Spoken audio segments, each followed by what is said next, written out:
The bulk of all internationally traded crude oil in 2022 comes from three regions.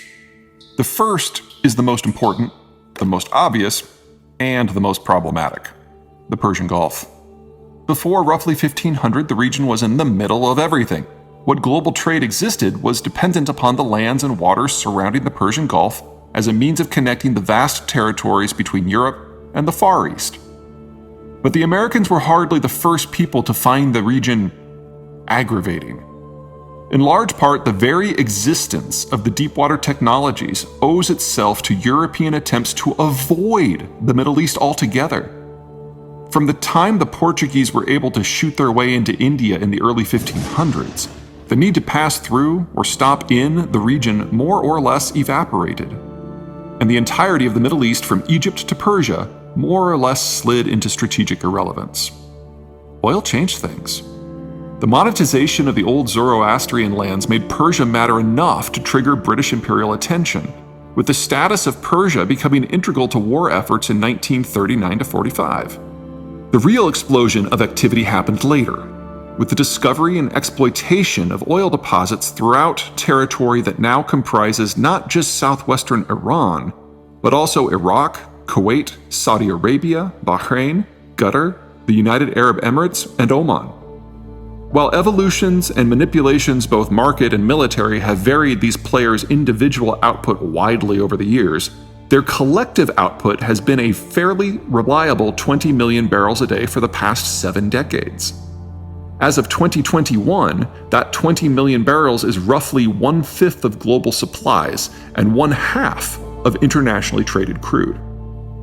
These 8 countries have 2 things in common. First, they are technologically incompetent, or, at the very best, criminally lazy. Their educational systems are sad jokes, and local citizens lucky enough to gain technical degrees out of region tend not to return.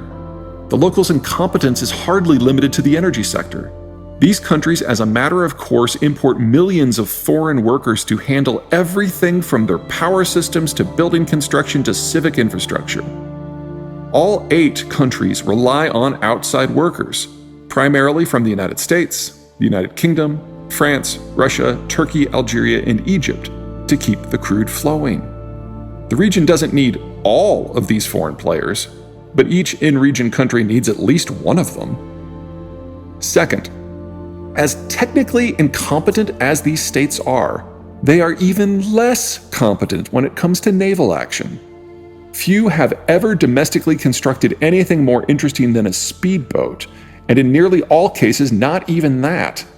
Iran's navy in particular is mostly comprised of inflatable Zodiacs, imported of course. None have the capacity to patrol their own coastlines, much less their trade approaches, much less the trade lanes upon which their income, their existence, depends. Every single one of them is utterly dependent upon outside powers to get every drop of their crude production to end consumers. For more than half of those exports, that means reaching the Northeast Asian states of Japan, Korea, Taiwan, and China. For half of the remainder, it means reaching Europe or North America.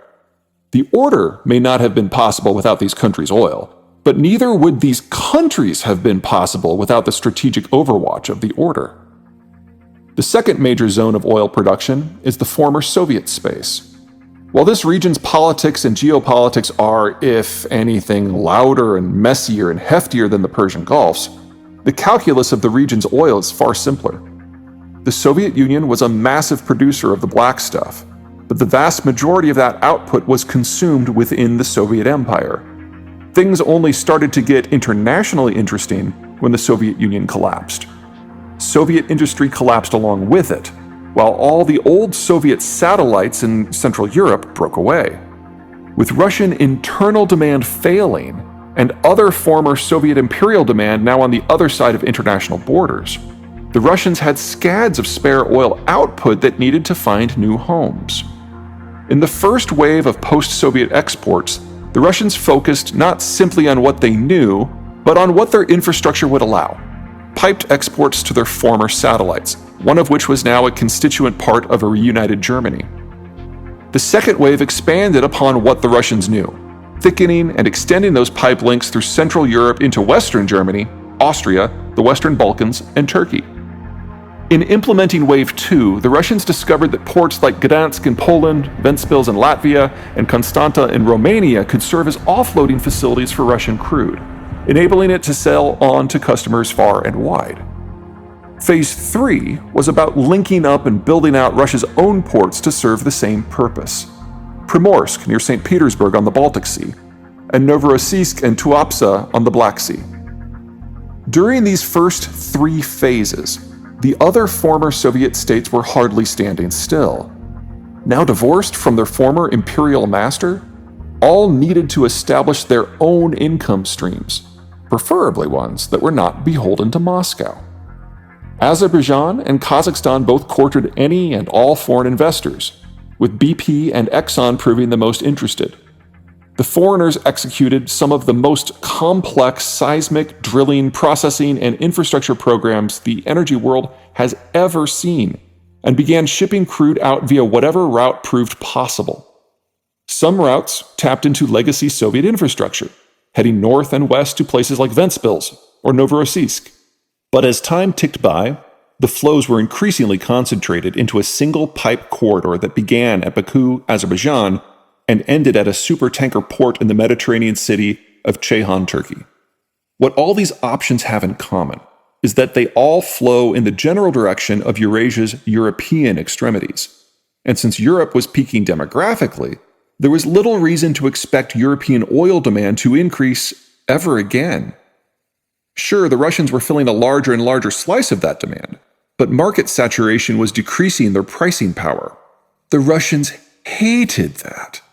So in the 4th phase, the Russians started the long, expensive process of routing fresh pipe infrastructure east to the Pacific. Problems relating to permafrost and mountains and distance abound, but if there's one thing that can be said for the Russians, they are never intimidated by size. As of 2021, there were 2 main lines in operation: a very long, very expensive, very economically questionable pipe that stretches from western Siberia to the Russian port of Nakodka on the Sea of Japan, and a far shorter spur line that delivers crude direct to the old Chinese refining hub of Daqing. Add it all up, and you're talking about 15 million barrels per day of former Soviet oil, fully 11 million barrels per day of which originates within Russia's border, of which slightly over half is exported. Easily the second largest source of internationally traded crude flows on the planet. There are problems. Most of Russia's oil fields are both old and extraordinarily remote from Russia's customers. Fields in the North Caucasus are all but tapped out. Those of Tatarstan and Bashkortostan are well past their peak. And even those in western Siberia have been showing signs of diminishing returns for more than a decade. With few exceptions, Russia's newer discoveries are deeper, smaller, more technically challenging, and even farther from population centers. Russian output isn't in danger of collapsing, but maintaining output will require more infrastructure, far higher upfront costs, and ongoing technical love and care to prevent steady output declines from becoming something far worse. The Russians are no slouches when it comes to oil work, but they were out of circulation from 1940 through 2000. The techs involved came a long way in that time. Foreigners, most notably supermajor BP and services firms Halliburton and Schlumberger, are responsible for half-ish of contemporary Russia's output. Any broad-scale removal of Western firms from the mix would have catastrophic impacts upon oil production throughout the entire former Soviet space. The Ukraine war is stress testing that theory. For their part, the Azerbaijani and Kazakh projects are far and away the world's most technically exacting. Think Kashagan. Aside from the handful of folks in the world's supermajors who designed these projects, no one on the planet can maintain them. Then there's the issue of export routes. All of the broader region's oil flows first travel by pipe, in some cases for literally thousands of miles, before they reach either a customer or a discharge port. Pipes can't dodge.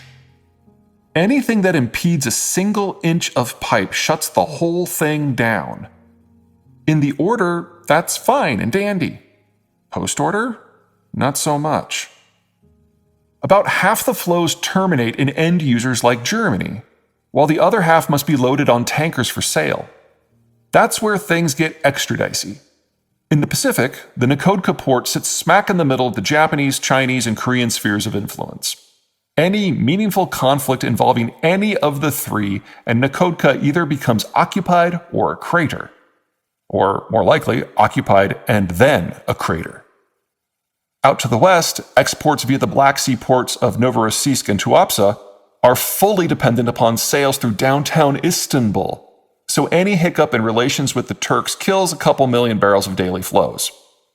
Farther north, anything out of Primorsk has to sail the Baltic Sea and the Skagerrak Strait, sailing by no fewer than 7 navally over-capable to their size countries that tend to nurse pathological fears and hatreds toward all things Russian, in addition to Germany, in addition to the United Kingdom.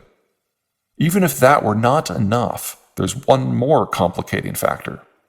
Siberia, despite getting cold enough to literally freeze your nose off in October, doesn't get cold enough.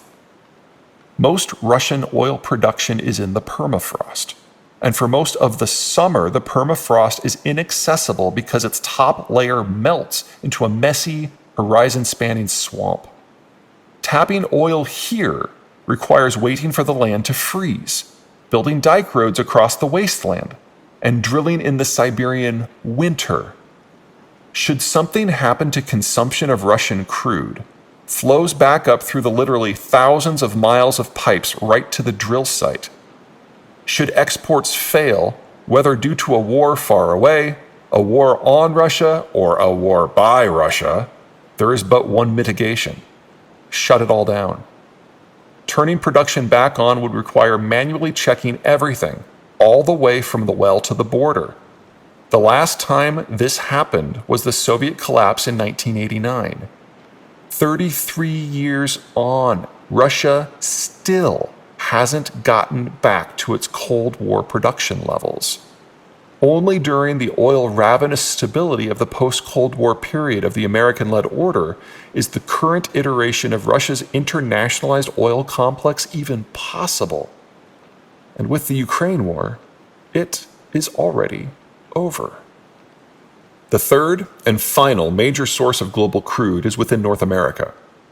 A lot of oil output on the continent falls into the general category of legacy, in regions that have been producing for upwards of a century. The first Mexican production dates all the way back to the 1920s and has been supplying Mexico with everything it needs and more ever since. In recent years, many of Mexico's large, old fields have been giving up the ghost.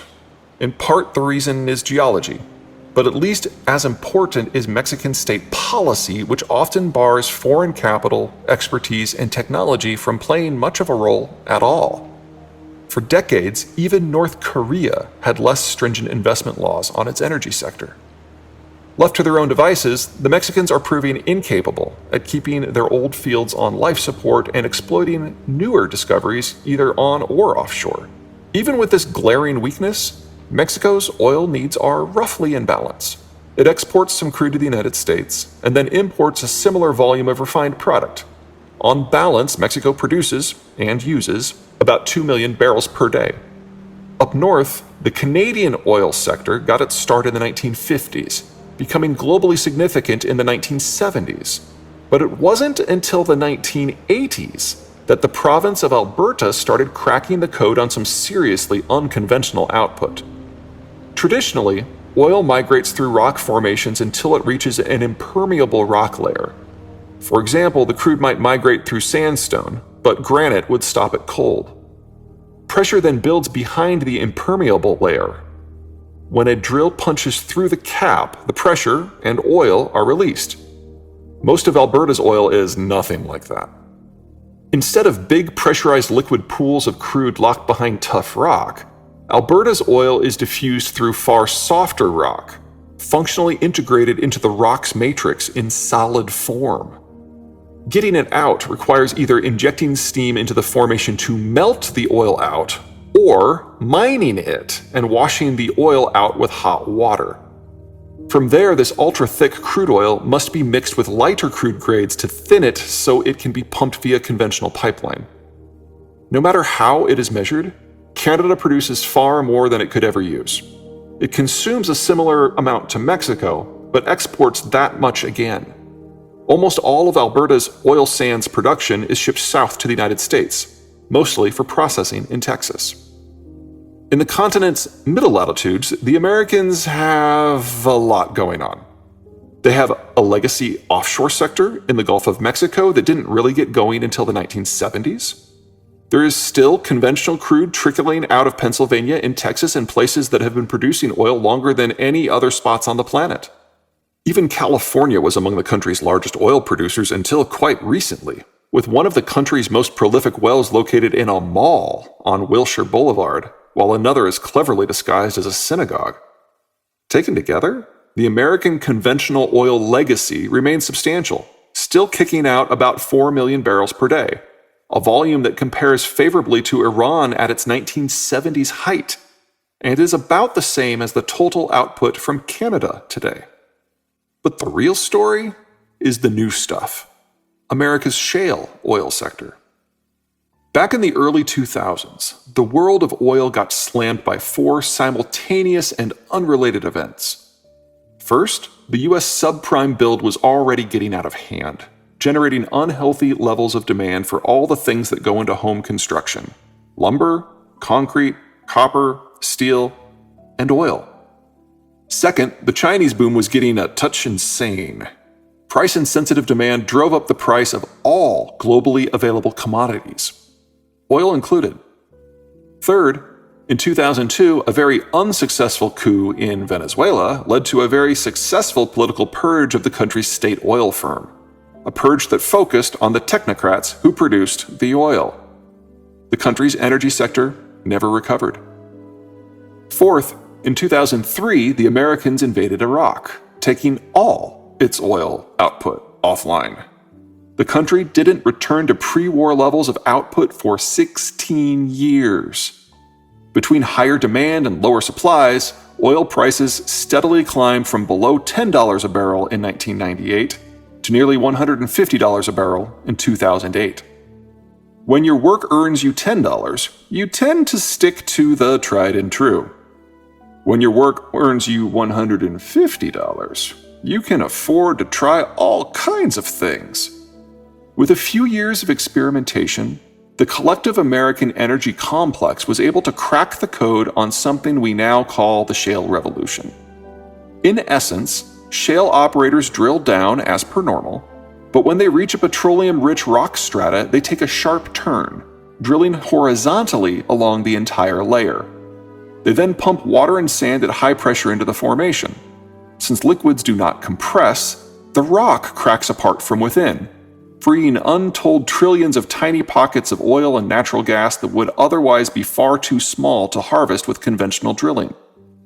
The sand suspended in the frac fluid props the cracks open, while the now freed oil provides reverse pressure that pushes the water back up the pipe. Once the water has cleared, the oil continues flowing. Voila! A shale well is born.